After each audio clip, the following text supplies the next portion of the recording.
पहली बात, ध्यान के नाम से एकाग्रता, कंसंट्रेशन प्रचलित है, जो ध्यान नहीं। साधारणता समझा जाता है एकाग्र हो जाना ध्यान है। एकाग्र हो जाना भी विचार की अवस्था है, ध्यान की नहीं। किसी एक विचार पर अगर कोई एकाग्र हो जाए तो वो ध्यान की अवस्था नहीं है, वो विचार की चंचल अवस्था होती है एक, और विचार की एकाग्र अवस्था होती है दो। विचार की ही अवस्था है। कोई आदमी राम पर चित्त को एकाग्र कर ले, कोई कृष्ण पर, कोई क्राइस्ट पर, कोई अल्लाह पर, कोई किसी और पर, कोई ओम पर, कोई किसी और पर, कोई व्यक्ति किसी एक शब्द और विचार पर अपने चित्त को एकाग्र कर ले, तो भी ये ध्यान नहीं है, तो भी ये एक विचार के आसपास घूमता हुआ चित्त है। विचार मौजूद है, और जहां विचार मौजूद है वहां ध्यान नहीं है। हां, विचार पर अगर एकाग्र किया जाए तो कुछ परिणाम होंगे। पहला परिणाम यह होगा, अगर एक ही विचार रह जाए चित्त में तो चित्त तत्काल तंद्रा में, निद्रा में, सम्मोहन में, बेहोशी में चला जाता है। असल में चित्त की आकांक्षा नित नए की है, प्रतिक्षण नए की है। चित्त का स्वभाव चंचलता है, वो बदलता रहे तो सुखद रहता है। अगर बिना बदली कोई चीज रह जाए तो चित्त ऊब जाता है, बोरडम से भर जाता है, घबरा जाता है, घबरा के सो जाता है। आपने आज जाके एक फिल्म देखी, कल फिर आपको वही फिल्म देखनी पड़े, आज बहुत अच्छी लगी, कल आप कहेंगे ठीक है, परसों फिर आपको देखना पड़े तो आप कहेंगे कृपा करें अब मैं नहीं जाना चाहता, फिर और आपको देखना पड़े तो आप घबरा जाएंगे। और अगर एक कानून लगा दिया जाए कि आपको अब ये रोज जीवन भर देखनी ही पड़ेगी, तो आप पागल हो जाएंगे या विद्रोह कर देंगे कि अब ये मैं नहीं देखना चाहता हूं। एक ही चीज चित्त को बेचैन करती है, उबाती है, बोर करती है, घबराती है। घबराने पर एक ही रास्ता रह जाता है चित्त के सामने कि वो सो जाए, ताकि वो जो एक अटका है वो भूल जाए। एक मां अपने बच्चे को सुलाती है तो कहती है राजा बेटा सो जा, राजा बेटा सो जा, राजा बेटा सो जा। राजा बेटा सो जाता है। मां सोचती है कि शायद बहुत मधुर संगीत की वजह से सो गया, तो गलत सोचती। राजा बेटा सिर्फ ऊब गए, घबरा गए। उनसे कह रहे हो राजा बेटा सो जा, राजा बेटा सो जा, राजा। वो बोरडम से भर गए। राजा बेटा क्या, राजा बेटा के बाप के साथ भी ये दुर्व्यवहार किया जाए, वो भी सो जाएंगे। ये दुर्व्यवहार है, उसको उबाया जा रहा है। वही एक शब्द, वही एक ध्वनि, एक ही मोनोटोनस, एक रस आवाज में कही जा रही है, नींद पैदा करती है। धार्मिक सभाओं में लोग अकारण नहीं सोते। वही बात 1000 दफे सुन ली, वही बात फिर कही जा रही। अब सुनने को भी कुछ नहीं है, लोग सो रहे हैं। कुछ डॉक्टर तो ये कहते हैं कि जिन लोगों को नींद ना आती हो उनको धार्मिक सभा में जाना चाहिए। नींद की दवाएं भी जिन पर काम नहीं करती उन पर भी राम और कृष्ण की कथाएं काम कर जाती। वो इतनी दफे सुनी गई हैं कि अब सिवाय सोने के कोई उपाय नहीं। वो इतनी परिचित हैं कि अब उबाने वाली हो गई हैं। चित्त नए के प्रति जागता है, पुराने के प्रति सो जाता है, पुनरुक्त के प्रति सो जाता है, नए के प्रति थोड़ी देर जागता है, फिर पुनरुक्त के प्रति सो जाता है। नया जैसे ही पुराना पड़ा चित्त सोने लगता है। चित्त को सुलाने की तरकीब है किसी एक ही चीज पर पुनरुक्ति पूर्वक उसे रोक लेना।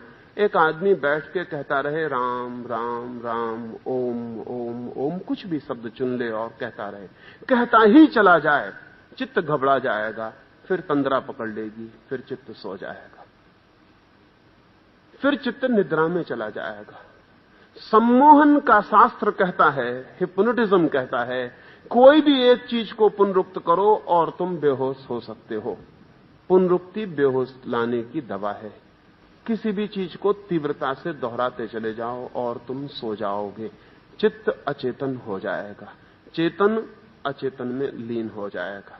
हजारों साल से पुनरुक्ति और एकाग्रता को ध्यान समझा जा रहा है। पुनरुक्ति और एकाग्रता सम्मोहन है, हिप्नोटिक स्लीप है, ध्यान नहीं है। इधर पश्चिम में महेश योगी और उस तरह के सारे लोग जो बातें करते हैं वो सिर्फ सम्मोहन तंद्रा की बातें हैं, उनका ध्यान से कोई भी संबंध नहीं है। और पश्चिम में इस तरह की बातों का जो प्रभाव पड़ता है उसका कारण कुल इतना है कि पश्चिम नींद की कमी से बेचैन और परेशान। पश्चिम में नींद उखड़ गई है, तनाव बहुत ज्यादा है, टेंशन बहुत है, चिंता बहुत है। आदमी सुबह से सांझ तक इस तरह तना हुआ है कि रात नींद भी नहीं आती। नींद लाने की दवा चाहिए, कोई ट्रैंकुलाइजर चाहिए। लोग दवाएं ले रहे हैं, ट्रैंकुलाइजर ले रहे हैं, लेकिन ट्रैंकुलाइजर भी थोड़े दिन तक काम करता है, फिर वो भी खत्म हो जाता है।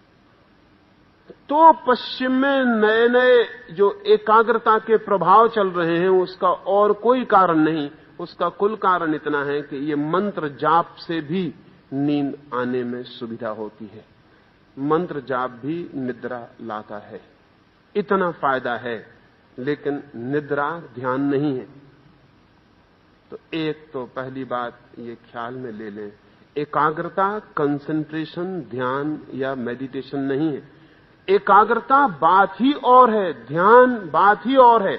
एकाग्रता का अर्थ है एक विचार की पुनरुक्ति, ध्यान का अर्थ है निर्विचार, विचार की पुनरुक्ति नहीं। समझ लें, एक छोटा बच्चा है और एक कमरे में 100 पेटियां रखी हुई हैं। वो छोटा बच्चा एक पेटी से दूसरी पेटी पर, दूसरी से तीसरी पर कूदता है, तीसरी से चौथे पर, चौथे से पांचवें पर कूदता है। पेटी बदल जाती है, बच्चा कूदता चला जाता है। वो एक खेल खेल रहा है। फिर हमने 99 पेटियां अलग कर ली, अब एक ही पेटी बची। अब वो बच्चा एक ही पेटी पर जंप करता है, कूदता है। खेल अब भी जारी है, पर एक ही पेटी पर कूद रहा है। फिर हमने पेटी भी हटा ली, अब कूदने को कुछ भी ना बचा। अब वो बच्चा बैठ गया है, अब कूदने को कुछ भी नहीं है, न एक है न 100 है। चित्त की 3 अवस्थाएं हैं। एक अवस्था है चंचल चित्त की, एक विचार से दूसरा विचार, दूसरे से तीसरा, तीसरे से चौथा। ये चित्त की सामान्य स्थिति है। फिर इसे रोक लो, सब विचार अलग कर लो, एक को बचाओ। एक पर चित्त कूदता है, एक पर ही कूदता रहता है, कूदने का काम जारी है, एक अभी भी शेष। फिर एक को भी हटा दो, अब कोई भी शेष नहीं रहा, कूदने को जगह न रही, चित्त बैठ गया, शांत हो गया, मौन हो गया। पहली अवस्था चंचलता की है, दूसरी अवस्था एकाग्रता की है, तीसरी अवस्था ध्यान की है। ध्यान का अर्थ है जहां कोई ऑब्जेक्ट ना रहा, चित्त में कोई विषय, कोई विचार, कोई शब्द, कुछ भी ना रहा, चित्त परिपूर्ण मौन हो गया, शांत हो गया। एकाग्रता विचार की ही एक अवस्था है, ठहरे हुए विचार की।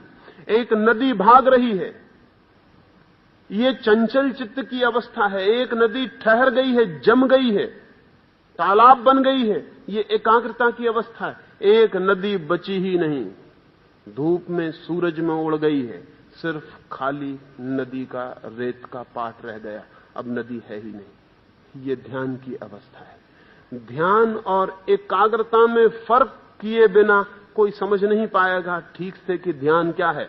और अधिक लोग एकाग्रता को ही ध्यान मानकर बैठकर समय को नष्ट कर लेते हैं। वे सिर्फ तंद्रा में, निद्रा में अपने को सुलाते। निश्चित ही नींद का भी मजा है, सो जाने का भी मजा है। जीवन में दुख है, तकलीफ है, परेशानी है, भूलने का मन होता है। एक आदमी शराब पी लेता है, झंझट से बाहर हो गया। जितनी देर शराब में होता है उतनी देर न दुख है, न चिंता है, न परेशानी है, न पत्नी बीमार है, न बच्चे को दवा की जरूरत है, न नौकरी की तलाश है। सब खत्म हो गया। आदमी ने शराब पी ली, वो निश्चिंत हो गया। सोम रस से लेकर लीसर्जिक एसिड तक, वेद के ऋषियों से लेकर अमेरिका के नवीनतम ऋषि आल्डस हक्सले तक, शराब के, बेहोशी के नए नए तरकीबें आदमी खोजता रहा है। एक आदमी शराब पीता है तो हम कहते हैं बुरा करता है। क्यों बुरा क्यों करता है? बुरा इसलिए करता है कि वो सिर्फ जीवन को भूलता है, जीवन को बदलता नहीं। और क्या बुराई है? भूलने से जीवन बदलता नहीं, वही बना रहता है। और जितनी देर हम भूले रहे उतना समय व्यर्थ हो जाता है। उतने समय में जीवन के दुख को बदला जा सकता था। एक आदमी 3 घंटे के लिए सिनेमा में बैठ के सब भूल जाता है। एक आदमी मंदिर में भजन कीर्तन करके सब भूल जाता है। एक आदमी ढोल ताश बजा के जोर से नाच के सब भूल जाता है। एक आदमी ट्विस्ट में भूल रहा है, एक आदमी जाज में भूल रहा है, एक आदमी एक कोने में बैठ के राम राम राम राम जप के भूल रहा है। एक आदमी शराब पीता है, एक आदमी मेस्कलीन लेता है, मैरिजुआना लेता है, अफीम लेता है, भांग, चरस, गांजा लेता है। ये सारे लोग भूलने की कोशिश कर रहे हैं। भूलने की कोशिश अलग अलग, अच्छी और बुरी भी हो सकती, लेकिन बुनियादी बात एक है कि जीवन में जो दुख है, जो पीड़ा है, जीवन में जो अंधेरा है, उसे ये भूलने की कोशिश कर रहे हैं। भूलने की कोशिश से अंधेरा मिटता नहीं, अज्ञान टूटता नहीं, दुख नष्ट नहीं होता है। फिर भूलने के बाहर आते हैं, फिर दुख वही है, पीड़ा वही है, अज्ञान वही है। ध्यान भूलने की कोशिश नहीं है, ध्यान जीवन के सत्य को जानने की कोशिश है। जीवन के सत्य को भूलने की कोशिश नहीं है, वो फॉरगेटफुलनेस नहीं है, वो पूरी रिमेंबरिंग है, वो पूरी स्मृति है जीवन के सत्य की, उसका पूरा बोध है। तो ध्यान और एकाग्रता में उल्टा संबंध है। एकाग्रता ध्यान नहीं है, और अगर आप एकाग्रता की कोशिश में लगे हैं तो सिर्फ निद्रा में जाने की कोशिश में लगे, उससे कहीं आप ध्यान में, सत्य में, प्रभु के मंदिर में प्रविष्ट नहीं हो जाएंगे। लेकिन बहुत लोग नशे में जाकर सोचते हैं कि भगवान के मंदिर में चले गए, नशे में जाकर। और इसीलिए हजारों किस्म के साधु संत गांजा अफीम पीते मिलते। उसका कुल कारण इतना ही है कि वो सोचते हैं कि नशा वो भी है, इस नशे से और सहारा ले लो और जल्दी पहुंच जाओ। नशे से कोई कहीं पहुंच नहीं सकता, किसी भी तरह के नशे से कोई कहीं नहीं पहुंच सकता। जाग कर पहुंचना होगा, होश से भरकर पहुंचना होगा। अवेयरनेस चाहिए, बेहोशी नहीं। तो ध्यान एकाग्रता नहीं है। फिर ध्यान क्या है? ध्यान जागरूकता है। ध्यान है चित्त के समस्त विषयों के प्रति पूरे रूप से जाग जाना। बहुत बहुत विचार हैं मन में और हम सोए हुए हैं। एक दिन बुद्ध बोल रहे हैं और एक आदमी सामने बैठकर पैर का अंगूठा हिला रहा है। बुद्ध अपना बोलना बंद कर देते हैं और उस आदमी से कहते हैं, मेरे मित्र, ये पैर का अंगूठा क्यों हिलता है? जैसे ही बुद्ध ये कहते हैं, उसके पैर का अंगूठा बंद हो जाता। अगर आप भी बैठे होते और पैर का अंगूठा हिलाते होते और बुद्ध कहते, आपका पैर का अंगूठा सुनते ही बंद हो जाता। वो आदमी कहता है कि मुझे कुछ पता नहीं, यूं ही हिलता था। बुद्ध कहते हैं, बड़ी अजीब बात कहते हो, तुम्हारा अंगूठा और तुम्हें पता नहीं और यूं ही हिलता है। अंगूठा तुम्हारा है या किसी और का? तुम होश में हो या बेहोशी में? एक आदमी कुर्सी पर बैठा है और टांगे हिला रहा है, उसे कुछ पता नहीं कि टांगे क्यों हिल रही हैं। एक आदमी बैठा है और बार बार करवट बदल रहा है, बैठे बैठे करवट बदल रहा है, उसे कुछ पता नहीं कि करवट क्यों बदली जा रही है। शायद उसे होश ही नहीं कि वो ये क्या कर रहा है। बुद्ध कहते हैं, ये अंगूठा तेरा है या किसी और का? वो कहता है मेरा है। तो बुद्ध कहते हैं, तेरा है और तुझे पता नहीं, हिलता है और तुझे पता नहीं। और मैंने पूछा और एकदम रुक क्यों गया? उसने कहा, जैसे ही मैं सजग हुआ रुक गया, जब तक मैं सजग न था चलता था। जैसे पैर का अंगूठा हिल रहा है, पैर हिल रहे हैं और जीवन की सारी पत्तियां और शाखाएं हिल रही हैं, वैसे ही चित्त भी बिल्कुल अनजान हिल रहा है। हमें कुछ पता नहीं क्या चल रहा है भीतर। हमने शायद ही अपने मस्तिष्क के भीतर झांक के कभी बैठ के देखा हो क्या चलता है भीतर। अगर देखें तो शायद घबरा जाएं। अगर 10 मिनट कमरा बंद कर लें और कागज रख लें और कलम ले लें और जो भी चित्त में चलता हो उसे लिख डालें ईमानदारी से, वही जो चलता हो, तो अपने सगे मित्र को भी बताना मुश्किल पड़ेगा, क्योंकि वो भी देख के फौरन कहेगा कि चलो किसी डॉक्टर के पास, तुम्हारा दिमाग खराब हो गया, ये तुम्हारे दिमाग में चलता है। हमने कभी भीतर अगर झांक कर देखा हो तो हमारे भीतर सब एक बिल्कुल विक्षिप्त चित्त बैठा हुआ है। क्या क्या चल रहा है वहां? पागल में और हम में फर्क क्या है? पागल में हम में इतना ही फर्क है कि जो हमारे भीतर चलता है हम उसे किसी तरह दबाए रहते हैं, संयम रखते हैं उस पर, वो निकल नहीं जाता एकदम से। कभी कभी तो निकलता है, मौके बेमौके निकल जाता, उसको हम क्रोध कहते हैं कि जरा हमसे गलती हो गई क्रोध में, वो सब निकल गया जो भीतर चलता था। लेकिन सामान्यतया हम संभाले रहते हैं। हर आदमी अपने पागलपन को संभाले हुए चल रहा है। जो संभाल के चल रहा है उसको हम कहते हैं नॉर्मल, और जो नहीं संभाल पाता बेचारा उसको हम कहते हैं पागल। पागल और नॉर्मल में इससे ज्यादा फर्क नहीं, डिग्री का फर्क है, कोई और ज्यादा फर्क नहीं। हम में से कोई भी किसी भी क्षण पागल हो सकता है, जरा सा धक्का लग जाए और वो जो भीतर संभला हुआ था छलक जाए बाहर, तो सब गड़बड़ हो गया। ये भीतर जो हम लिए चल रहे हैं, ये जो चित्त है हमारा, ये जो माइंड है, ये जो विचार की अनंत अनंत भीतर जाल है, कभी हमने इन्हें जाग कर देखा है या हम सिर्फ इनकी तरफ पीठ किए हुए? जिन्होंने मन को खोजा है वे कहते हैं ऐसा आदमी खोजना मुश्किल है जिसने कितनी ही बार आत्महत्या न की हो अपने भीतर, कितनी ही बार कितने ही खून न किए हो। ऐसा आदमी खोजना मुश्किल है जिसने जितने अपराध हो सकते हैं उनकी किसी न किसी कोने में मन के कहीं न कहीं अंधेरे में इच्छा न की हो। सब अपराध, सब पाप, सब बुराइयां, सब पागलपन हम सबके भीतर बीज रूप में मौजूद है और उन सबके विचार डोलते रहते हैं, तरंगें डोलती रहती हैं, भीतर सब चलता रहता है, पर हम कभी जागकर उसे देखे नहीं। हम उसकी तरफ पीठ किए, हम डरते भी हैं कि वो सब दिखाई न पड़ जाए। शायद इसीलिए हम 24 घंटे कहीं न कहीं उलझे रहना चाहते हैं कि जो भीतर है वो दिखाई न पड़ जाए। दिखाई पड़ेगा तो हम घबरा जाएंगे कि ये क्या पागलपन भीतर है, ये मैं हूं, यही मैं हूं जिसका मैं गौरव करता हूं, गान करता हूं, यही मैं हूं जिस अहंकार की मैं घोषणा करता हूं, इसी पागल को मैं समझे हुए हूं। तो डरता है मन, हम बाहर ही बाहर रहते हैं, भीतर जाते ही नहीं। जैसे किसी घर में सांप बिच्छू भरे हो और वो दरवाजे पर ताला लगा के बाहर बैठा हो, वो जानता है भीतर सब सांप बिच्छू भरे, वो भीतर की बात ही नहीं करता। अगर कोई भीतर की याद भी दिलाता है तो वो कहता है वहां सब ठीक है, कुछ और बात करो, क्योंकि उसे पता चलता है कि जैसी भीतर की बात चलती है सारे सांप बिच्छू भीतर के ख्याल में आने लगते हैं। वो कहता है कुछ ऐसी तरकीब बताओ कि मैं भीतर भीतर सब भूल जाऊं, मुझे तो विस्मरण चाहिए, कुछ ऐसी तरकीब बताओ भक्ति भाव में लीन हो जाऊं, कुछ ऐसा बताओ समर्पण कर दूं, कुछ ऐसा बताओ कि ये सब मुझे याद ही ना रहे, कुछ ऐसा बताओ कि मैं संसार से मुक्त हो जाऊं।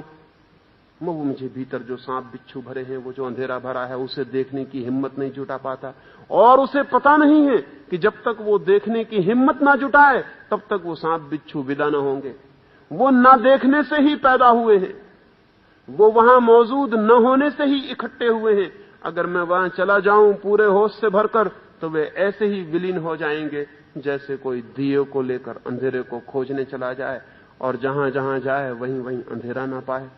हमारे चित्त की सारी रुग्णता, हमारे चित्त का सारा विष, हमारे चित्त का सारा जहर हमारी गैर मौजूदगी से पैदा हुआ है। हम अनुपस्थित हैं, हर आदमी अपने भीतर एब्सेंट है। एक जगह से हम बिल्कुल अनुपस्थित हैं, वहां हम कभी नहीं जाते। प्रॉक्सी देने वाला भी हमारा वहां कोई नहीं है, वहां सब अंधेरा पड़ा हुआ, वहां हम कभी जाते नहीं, हम बाहर बाहर घूमते रहते हैं, सब तरफ घूमते हैं एक जगह छोड़कर, वो जगह जो हम हैं, वो जो मैं हूं, वहां हम प्रवेश नहीं करते, वहां हम कभी नहीं जाते। ध्यान का अर्थ है वहां जाना, ध्यान का अर्थ है चित्त में जो है उसके प्रति जागना, ध्यान का अर्थ है जो भी है बुरा भला गंदा पागलपन उस सब के प्रति होश से भरना। लेकिन होश से वही भर सकता है जो चित्त के प्रति दमन से ना भरा हो। इसलिए ध्यान की प्रक्रिया में दमन नहीं, ये ध्यान का पहला सूत्र है, सप्रेशन नहीं। क्योंकि जिस आदमी ने दमन किया वो भीतर जाने से डरेगा, उसने भीतर सब गंदगी इकट्ठी कर दी, अब वो भीतर जाने से घबराएगा, उसे पता है कि भीतर क्या क्या है। और हम सब ने दमन किया है, क्रोध का, काम का, लोभ का, सबका दमन किया है, भीतर सब इकट्ठा हो गया है। और वो सब इतना इकट्ठा हो गया है कि वहां जाने की हिम्मत जुटानी भी मुश्किल मालूम पड़ती। वहां हम नहीं जाना चाहते, लेकिन ध्यान रहे प्रभु मंदिर के द्वार तक पहुंचने में वहां से गुजरना ही पड़ेगा। अपने से गुजरे बिना कोई प्रभु तक नहीं पहुंच सकता, अपने से गए बिना कोई प्रभु तक नहीं पहुंच सकता। कोई कहीं भी हो और कहीं से भी चले, एक रास्ते से गुजरना ही पड़ेगा, वो जो मैं हूं उससे गुजरे बिना कोई परमात्मा तक नहीं पहुंच सकता। मैं ही द्वार हूं और इस द्वार से गुजरना ही पड़ेगा। और इसी द्वार से हम डर गए हैं, दमन के कारण डर गए हैं। हमने वहां सब छिपा दिया। वहां हम देखने को भी जाने को राजी नहीं कि वहां क्या है। ध्यान का अर्थ है दमन नहीं, जागरण। जो भी चित्त में है उसे दबाना नहीं। दबाने का मतलब होता है अनकॉन्शियस में ढकेल दो, अंधेरे में ढकेल दो जहां दिखाई ना पड़े। जैसे कोई आदमी अपने घर में तलघर बना लेता है। जो भी कचरा कूड़ा कबाड़ है, किसी की हत्या कर दी, किसी की चोरी कर लाए, वो सब तलघर में डालता चला जाता है, नीचे तलघर भरता चला जाता है। न वो किसी को बताता कि मेरे घर में तलघर है, क्योंकि वहां उसने हत्याएं की हैं, वहां वो दूसरों की स्त्रियों को उठा लाया है, वहां दूसरे का धन ले आया है, वहां उसने क्या नहीं किया है। तो वो तलघर को किसी को बताता नहीं। वो खुद भी वहां जाने में डरता है। वहां उसने जो कुछ किया है वो इतना घबराने वाला है कि मैं वहां कैसे जाऊं। हमने अपने चित्त को दो हिस्सों में बांट रखा है। एक तो वो चित्त है थोड़ा सा ऊपर का, बैठक खाना, जहां हम मेहमानों का स्वागत करते हैं और अच्छी अच्छी बातें करते हैं। बिल्कुल झूठा है बैठक खाना। बैठक खाने से झूठी कोई जगह घर में दूसरी नहीं होती। बैठक खाना असली जगह नहीं है। वहां जो पर्दे हमने लगाए हैं और वहां जो फर्नीचर हमने लगाया है वो सब दिखावा है। वो सिर्फ उनके लिए है जो बाहर से आते हैं, उनके लिए धोखा है। लेकिन कोई धोखा वोखा नहीं खाएगा, क्योंकि ऐसे ही धोखा उनने भी अपने घर में बना रखा है। बैठक खाना झूठी जगह है, वो हमारा असली घर नहीं है। असली घर तो बैठक खाने के पीछे शुरू होता है। और वहां जो है, वहां हम खुद भी जाने से डरते हैं। तो एक तो चित्त का वो हिस्सा है जिसे कॉन्शियस कहें, चेतन कहें। चित्त दो हिस्सों में बटा नहीं है, हमने बांट दिया है। एक हिस्सा वो है जिसको चेतन कहें, वहां हम मेहमानों का स्वागत करते हैं, नमस्कार करते हैं, अभिवादन करते हैं, अच्छी अच्छी बातें करते हैं, शिष्टाचार के नियम हैं, समाज है, सब संस्कृति है, सभ्यता है। वो बस वही है। वो बहुत छोटा हिस्सा है। अगर हम मन के 10 खंड करें तो वो एक खंड है। 9 खंड अंधेरे हैं भीतर। वहां असली आदमी रहता है, खूंखार, जंगली, हजारों लाखों वर्षों से जो आदमी वहां रहा है वही वहां रहता है। वहां न सभ्यता है, न संस्कृति है, न शिष्टाचार है। वहां हम असली हैं। वहां हम जाते ही नहीं, वहां हम झांकते ही नहीं। हम वो उसी बैठक खाने में जिंदगी गुजारने की कोशिश करते हैं जो बिल्कुल झूठा है। और तब हम कभी सत्य तक नहीं पहुंच सकते। अपने 9 खंडों को भी जानना पड़ेगा। इन 9 खंडों से बच के भागने का उपाय नहीं। शराब में आदमी इन्हीं 9 खंडों से भागता है, और मंत्र जाप में भी इन्हीं से भागता है, प्रार्थना पूजा में भी इन्हीं से भागता है, मेस्कलीन और लीसर्जिक एसिड में भी इन्हीं से भागता है, सिनेमा में, संगीत में, नाच में भी इन्हीं से भागता है। आदमी अपने ही उन खंडों से भागता है जिन्हें वो देखने की भी हिम्मत नहीं जुटा पाता, साहस नहीं कर पाता। लेकिन साधक को उसे देखना ही पड़ेगा, जानना ही पड़ेगा, उसे प्रवेश करना ही पड़ेगा, उसे अपने उस पूरे चित्त में जाना पड़ेगा जहां वो कभी नहीं गया। ध्यान का अर्थ है अपने अचेतन में सचेत प्रवेश। ध्यान का अर्थ है जो भी मेरे भीतर है उसे मैं उघाड़ूंगा और साक्षात्कार करूंगा उसका, उसे देखूंगा कि वो क्या है। जरूरी है इसके लिए कि मैं दमन न करूं। जरूरी है इसके लिए कि मैं चित्त की किसी वृत्ति के प्रति कोई निर्णय ना लूं, कोई जजमेंट ना लूं। क्योंकि जैसे ही मैंने निर्णय लिया तो जिसको मैं बुरा कहता हूं उसको मैं सामने न लाना चाहूंगा, और जिसे अच्छा कहता हूं उसे सामने लाना चाहूंगा। जिसे मैं बुरा कहता हूं उसको हटा दूंगा, और जिसे अच्छा कहता हूं उसे द्वार पर लगा लूंगा। फिर खंड खंड चित्त शुरू हो जाएगा। जिस आदमी को ध्यान करना है उसे जजमेंट, उसे निर्णय कि ये बुरा है, ये अच्छा है, ये कुछ भी करने की जरूरत नहीं। उसे तो इतना ही जानना है कि क्या है जो है उसे मैं जानूंगा। वो बुरा हो, भला हो, पाप हो, पुण्य हो, वो जो भी हो, मैं कोई निर्णय नहीं लेता। मैं अनिर्णित, मैं बिना किसी निर्णय के जाऊंगा और देखूंगा कि क्या है। और बड़े आश्चर्य की बात है, जो आदमी निर्णय नहीं लेता पूर्व से, ये बुरा है, ये भला है, ये पाप है, ये पुण्य है, ये करना है, ये नहीं करना है, ये होना है, ये नहीं होना है, ऐसा जो डिवीजन, ऐसा जो खंड नहीं करता, उसका चित्त अखंड हो जाता है, एक। और जो आदमी अपने चित्त को उसकी समग्रता में अत्यंत निष्पक्ष भाव से साक्षी बन के देखने की हिम्मत जुटाता है, उस आदमी के जीवन में एक क्रांति आनी शुरू होती है जिसका हमें कुछ भी पता नहीं। जैसे ही वो निष्पक्ष होकर देखना शुरू करता है, वे सारी बातें जो कल तक बड़ी भारी मालूम पड़ती थीं विदा होने लगती, छायाओं की तरह विदा होने लगती। ये निष्पक्ष साक्षी भाव, ये बिना चुनाव के, बिना निर्णय के चित्त में जो भी है उसे देखने की हिम्मत और साहस ध्यानी का लक्षण। ध्यान का अर्थ हुआ जो भी मेरे भीतर है उसे मैं जागूं और देखूं, न निर्णय करूं, न बुरा कहूं, न भला कहूं, न कंडेमनेशन, न जस्टिफिकेशन, जो भी है उसे मैं देखूं और जानूं कि यह है। सिर्फ इतना ही ध्यान का इतना ही अर्थ है कि चित्त के समस्त पर्दों के सामने निष्पक्ष भाव से खड़े हो जाना। लेकिन हम बड़ी अजीब मनोदशा में हैं। हम तो किसी चीज के साथ निष्पक्ष खड़े ही नहीं हो सकते। हम तो किसी भी चीज के साथ बिना पक्ष लिए एक क्षण नहीं ठहर सकते। अगर गुलाब के फूल के पास खड़े होंगे तो ये बिना कहे नहीं ठहर सकते कि सुंदर है। ऐसा नहीं हो सकता कि हम कुछ न कहें और 2 क्षण गुलाब के फूल के पास ठहर जाएं। जो भी हो गुलाब का फूल, सुंदर हो कि असुंदर हो, हम कुछ ना कहें, हमारा चित्त कोई निर्णय न ले, सिर्फ फूल को देखे और ठहर जाए। हम नहीं ठहर सकते कि हम चांद को देखें और ठहर जाएं और निर्णय ना लें कि सुंदर है असुंदर है।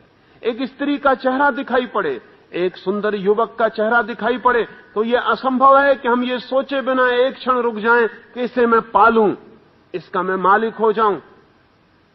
हमारी सारी आदत तत्काल पक्ष निर्णय करने की है। हम निष्पक्ष एक क्षण भी नहीं ठहरते। ध्यान का अर्थ है निष्पक्ष जो है उसके पास ठहर जाना, कुछ निर्णय न लेना जल्दी में, क्योंकि जैसे ही निर्णय लिया ध्यान विदा हुआ, विचार शुरू हुआ। इसे समझ लेना, जैसे ही निर्णय लिया ध्यान गया, विचार शुरू हुआ। निर्णय विचार है, पक्ष विचार है। जैसे ही मैंने कहा गुलाब का फूल सुंदर है, विचार शुरू हो गया, फूल विदा हो गया। दर्शन समाप्त हुआ, ध्यान अंत हुआ, विचार बीच में आ गया। अगर मैं ये ना कहूं कि गुलाब का फूल सुंदर है, अगर मैं ये ना कहूं कि पहले भी इस फूल को देखा था, अगर मैं ये ना कहूं कि इसे मैं तोड़ के अपने बटन होल में लगा लेना चाहता हूं, अगर मैं ये कुछ भी ना कहूं, गुलाब वहां हो, मैं यहां हूं, बीच में कोई विचार ना हो, तब गुलाब और मेरे बीच जो मिलन होगा वो ध्यान में हुआ। और ऐसे ही हम अपने चित्त की सारे फूल, सारे कांटे जो भी वहां हैं उसे देखें, उसका दर्शन करें। इसका थोड़ा, इस दिशा में थोड़ा प्रयोग करना पड़े, इसकी थोड़ी आदत बनानी पड़े, इस तरफ थोड़ा अभ्यास ले जाना पड़े, क्योंकि हमारी निरंतर की आदत, दर्शन हुआ नहीं कि शब्द हमने दिया नहीं, कुछ हुआ और हमने फौरन शब्द दिया कि ये ऐसा है, और वो शब्द द्वार पर खड़ा हो गया, दर्शन बंद हो गया, ध्यान विलीन हो गया। ध्यान का अर्थ है निशब्द, निर्विचार साक्षी भाव, थॉटलेस विटनेस। कोई विचार नहीं, सिर्फ साक्षी भाव, सिर्फ देख रहा हूं। इसे बाहर भी प्रयोग करें। फूल के पास से गुजरे तब भी, पत्नी के पास से गुजरे तब भी, बेटे के पास से गुजरे तब भी, पति जब सामने हो तब भी, अनजान आदमी रास्ते से गुजरता हो तब भी, आकाश का तारा देखें तब भी, बाहर भी प्रयोग करें ध्यान का। चुप हो जाएं, देखें जो है, और फिर खोजें कि क्या होता है सिर्फ देखने से। फिर भीतर भी प्रयोग करें, जब विचार चले तब, जब क्रोध चले तब, जब काम चले, सेक्स चले तब देखें कि क्या है भीतर, कौन सा धुआं चल रहा है। देखूं मैं, चुप होकर देखूं क्या है, उसे पहचानूं, और पहचान तभी सकूंगा जब पूरा देखूं, बीच में कुछ ना आने दूं। बाहर भी भीतर भी ध्यान का प्रयोग चले तो विचार से मुक्ति होगी, और जो है उसे जानने की क्षमता प्रगाढ़ होगी, और एक बिल्कुल नया द्वार खुलेगा। जिसकी हमें अब तक कोई पहचान नहीं। एक बहुत सौंदर्य की अनूठी संभावना खुलेगी जिसे हमने कभी नहीं जाना। एक सत्य की बिल्कुल नई हवा चलेगी जो हम बिल्कुल अपरिचित हैं।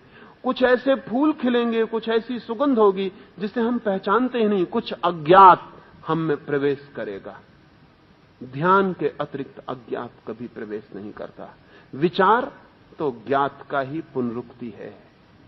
और जब हम एक फूल के पास खड़े होकर कहते हैं हां देखा है, पहचाना है, रिकॉग्नाइज करते हैं, विचार पुराना है, पहले के देखे हुए फूल हैं। ये फूल कब देखा था? ये फूल तो कभी नहीं देखा था। ये तो परमात्मा भी पहली ही बार देख रहा होगा। ये तो किसी ने कभी नहीं देखा था। इस फूल को देखने के लिए सब फूल विदा हो जाएं, फूलों का विचार विदा हो जाए, सब शब्द विदा हो जाएं, सीधा मैं इसके सामने खड़ा हो जाऊं। जैसा फूल के लिए वैसा स्वयं के लिए चित्त की समस्त स्थितियों के सामने मैं खड़ा हो जाऊं, सीधा खड़ा हो जाऊं, जो भी है उसे देखूं। डरूं भी नहीं, बहुत बुरा दिखाई पड़ेगा, लेकिन वो बुरा इसीलिए मालूम होता है कि हमने बुरे की धारणा बना रखी है।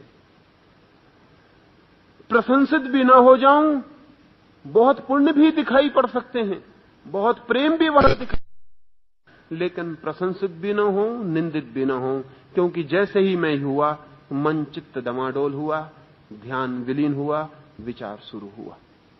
विचार का कंपन बीच में ना आए।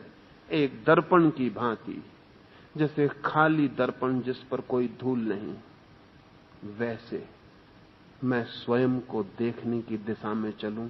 इस प्रक्रिया का नाम ध्यान है। ध्यान है आत्मनिरीक्षण, ध्यान है स्वयं के प्रति साक्षी भाव, ध्यान है अपने ही लिए विटनेस हो जाना। स्वामी राम अमेरिका गए। वहां लोग बड़ी मुश्किल में पड़े, क्योंकि स्वामी राम की आदत से वो परिचित ही ना थे। राम हमेशा थर्ड पर्सन में बोलते थे। वो ऐसा नहीं बोलते थे कि मैं गया एक जगह और कुछ लोग मुझे गाली देने लगे। वो ऐसे ही कहते थे कि आज बड़ा मजा हुआ, राम गए एक जगह, कुछ लोग राम को गालियां देने लगे। लोगों ने कहा आप किसके बाबत कहते हैं? राम यानी आप ही ना? राम ने कहा मैं कहां, मैं तो दूर खड़ा देखता था, राम को गालियां पड़ती थीं, राम बेचैन होते थे, राम गुस्से से भरते थे, मैं दूर खड़ा देखता था और हंसता था कि अच्छे फंसे राम, आज अच्छे फंसे, क्या गालियां पड़ रही, अब क्या करोगे? और राम जो करते थे वो मैं देखता था। बड़ी मुश्किल थी लोगों को समझने में कि आदमी क्या कह रहा है। कभी आपने भी ये हिम्मत की है कि आप दूर खड़े हो गए हों और देखा हो कि ये चित्त क्या करता है, ये राम क्या करते हैं? जब इन पे गालियां पड़ती हैं तब ये क्या करते हैं? कभी आप दूर खड़े हुए, कभी आप तीसरे आदमी बने? अगर नहीं बने तो ध्यान का आपको कोई पता नहीं हो सकता। ध्यान का अर्थ है तीसरे आदमी बन जाना। हम हमेशा दो आदमी हैं। आप मेरे पास आए और मुझे गाली दें तो वहां दो आदमी हैं, एक आप गाली देने वाले, एक मैं गाली का उत्तर देने वाला, लेकिन एक कोई और भी है ना जो देख रहा है ये सब कि गाली दी गई, गाली ली गई, गाली का उत्तर दिया गया। वो तीसरा भी मेरे भीतर है ना, और आपके भीतर भी एक तीसरा है, वहां चार हैं, लेकिन प्रत्येक के लिए तीन हैं। एक ये जिसको गाली दी जा रही, ये जो बेचैन हो रहा गाली सुनकर, और एक वो जो गाली दे रहा, और एक जो इन दोनों को देख रहा। ये तीसरा निखरना चाहिए तो ध्यान विकसित होगा। ध्यान यानी ये तीसरा, द थर्ड, ये साफ होना चाहिए। थोड़ा प्रयोग करके देखें और बहुत हैरानी होगी।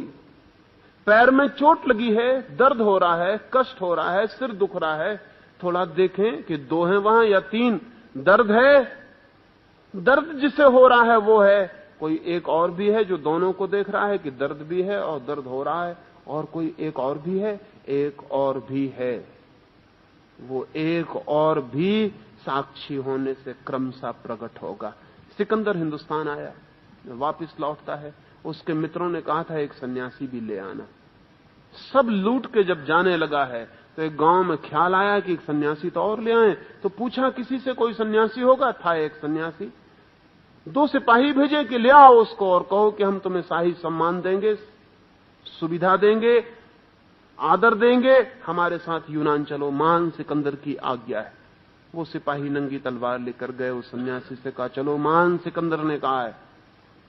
वो सन्यासी हंसने लगा। उसने कहा पागल है जो स्वयं अपने को महान कहता हो। उन्होंने कहा तुम्हें पता नहीं तुम किसको पागल कह रहे हो, मुश्किल में पड़ जाओगे।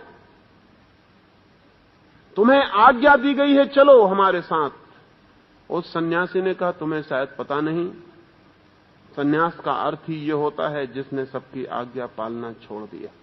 अब हम किसी की आज्ञा नहीं पालते, अब हम किसी की आज्ञा पालते ही नहीं। उन लोगों ने कहा तुम्हें पता नहीं कि सिकंदर गर्दन अलग करवा देगा। उसने कहा तुम सिकंदर से जाके कहना कि सन्यासी होने का अर्थ ही यह होता है कि हम जानते हैं कि गर्दन अलग है, उसे तुम अलग अब करने का कोई सवाल नहीं, वो है ही अलग।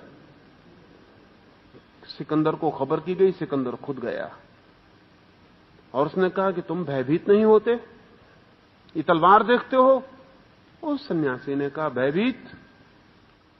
जो भयभीत होता है उसको भी मैं देख रहा हूं, जो भयभीत कर रहा है उसको भी मैं देख रहा हूं, और मेरा कोई लेना देना नहीं, न भयभीत करने वाले से न भयभीत होने वाले से, मैं दोनों को देख रहा हूं। पता नहीं सिकंदर समझा या नहीं समझा, लेकिन उसने कहा कि अच्छा होगा कि तुम मेरे साथ चलो, अन्यथा मैं तुम्हें खत्म करके जाऊंगा। उस सन्यासी ने कहा तुम खत्म करो, बड़ा मजा होगा, तुम भी देखोगे कि गर्दन गिरी और मैं भी देखूंगा कि गर्दन गिरी, हम दोनों देखेंगे गर्दन को गिरते। ये जो देखने वाला है भीतर, ये ध्यान है। ये जो देखने की क्षमता है ये ध्यान है। ये जीवन को खड़े होकर जो भी हो रहा है उसको देखने की जो क्षमता है, जो वो ध्यान है। तीसरा सूत्र है ध्यान। जीवन को देखें, मन को देखें, जो हो रहा है उसको देखें, एक दृष्टा हो जाएं। लड़े ना, निर्णय ना करें, चुने ना, देखें, बस देखें। लेकिन हमें तो देखना बहुत मुश्किल है। हम तो नाटक भी देखने जाते हैं तो वहां भी भूल जाते हैं कि सिर्फ देखने वाले, और ये भी भूल जाते हैं कि जो हो रहा है पर्दे पर, वो जो फिल्म के पर्दे पर घटित हो रहा है वो सिर्फ बिजली का खेल है, छाया और धूप का, वहां कोई है नहीं, वहां कोई दुख की घटना घटती है। और देखें हाल में लोग एक दूसरे से बचा के आंसू पोंछ रहे हैं। देख लेते हैं आसपास की कोई देख तो नहीं रहा, और इसलिए सिनेमा में अंधेरा बड़ा सहयोगी होता है, अंधेरा बड़ा उपयोगी है। किसी दिन अगर सिनेमा प्रकाश में होने लगा तो इतना मजा नहीं देगा, क्योंकि बड़ा डर लगेगा कि कोई देख ना ले। आंसू पोंछ रहे हैं लोग, क्या देख के पहुंच रहे हैं आंसू? पर्दे को, और पर्दे पर चलती हुई विद्युत की किरणों की बनी छाया, धूप छाया की रेखाओं को। वहां कोई भी तो नहीं है। विद्यासागर एक नाटक देखने गए थे कलकत्ते में, और इतने उत्तेजित हो गए नाटक देखकर। एक आदमी है जो पीछे पड़ा एक औरत के, उसे परेशान कर रहा है। आखिर में एक जंगल में घने अंधकार में उसने उस स्त्री को पकड़ लिया है। वो बलात्कार करने को है ही कि विद्यासागर भूल गए। छलांग लगा के मंच पर चढ़ गए, निकाला जूता और मारने लगे उस पात्र को। उस पात्र ने विद्यासागर से ज्यादा बुद्धिमत्ता दिखाई, जूता हाथ में लेकर नमस्कार किया और लोगों से कहा इतना बड़ा पुरस्कार अभिनय का मुझे कभी नहीं मिला। विद्यासागर जैसा बुद्धिमान आदमी अभिनय को समझ गया, सच है, इस जूते को संभाल कर रख लूंगा, अब इसे मैं विद्यासागर जी आपको दूंगा नहीं, ये मेरा सबसे बड़ा पुरस्कार है। ये याद रहेगा कि कभी अभिनय ऐसा किया था कि सत्य मालूम पड़ गया था। और विद्यासागर को भी लगा कि सच है, भूल गए कि नाटक हो रहा है। साक्षी वहां भी हम नहीं रह पाते, नाटक में तो जिंदगी में कैसे रह पाएंगे? नाटक को हम ऐसा समझ लेते हैं कि जिंदगी है, और ध्यान करने वाले को जिंदगी ऐसी समझनी होगी जैसे नाटक है। ध्यान में जाने वाले को जानना होगा कि क्या है ये सब। किसी ने गाली दी है तो क्या है? शब्दों की कुछ ध्वनियों की टंकार जो कान के पर्दों को हिला जाती है, और क्या है? और किसी ने जूता फेंक कर मार दिया और सिर पर लगा है जूता, तो क्या है? कुछ अणुओं की कुछ दूसरे अणुओं पर दबाव, और क्या है? कुछ अणुओं का कुछ और अणुओं पर दबाव, और क्या है? ध्यान वाले को जानना पड़ेगा। और किसी ने काट दी है गर्दन, तो गुजर गई है तलवार गर्दन से, आर पार हो गई है। जगह थी वहां इसीलिए आर पार हो गई है। चीजें अलग थीं इसीलिए अलग हो गई हैं। और क्या है? ध्यान के प्रयोग में निरंतर जानना होगा कि है क्या, और खोज करनी पड़ेगी और जागना पड़ेगा। और तब धीरे धीरे बहुत अद्भुत होगा। वो अद्भुत के द्वार खुलने लगेंगे। साक्षी जैसे ही मन होता है, वैसे एक अनुपम शांति, एक सन्नाटा, एक शून्य आने लगता। बीच में जगह खाली, स्पेस पैदा होने लगती। आकाश बीच में आने लगता। चीजें अपनी सच्चाई में दिखाई पड़ने लगती। नाटक नाटक हो जाता। और जब नाटक नाटक हो जाता, तब संभावना उतरती है उसकी जो सत्य है। जब तक नाटक सत्य है, तब तक सत्य असत्य ही बना रहेगा। जब नाटक नाटक हो जाएगा, असत्य असत्य हो जाएगा, the false is known as the false. जब हम भ्रामक को, मिथ्या को जान लेंगे मिथ्या है, तब उसकी प्रतीति, उसका उद्घाटन, उसका वो जो सत्य है, वो जो मिथ्या नहीं है, वो उतरना शुरू होता है। ध्यान द्वार में प्रवेश है, लेकिन प्रभु में पहुंच जाना नहीं। ध्यान द्वार में प्रवेश है। मैं आपके मकान में प्रविष्ट हो गया, लेकिन ये आप में पहुंच जाना नहीं। और प्रभु मंदिर में पूर्ण प्रवेश तो जब प्रभु में हम एक ही हो जाएं तभी संभव होता है।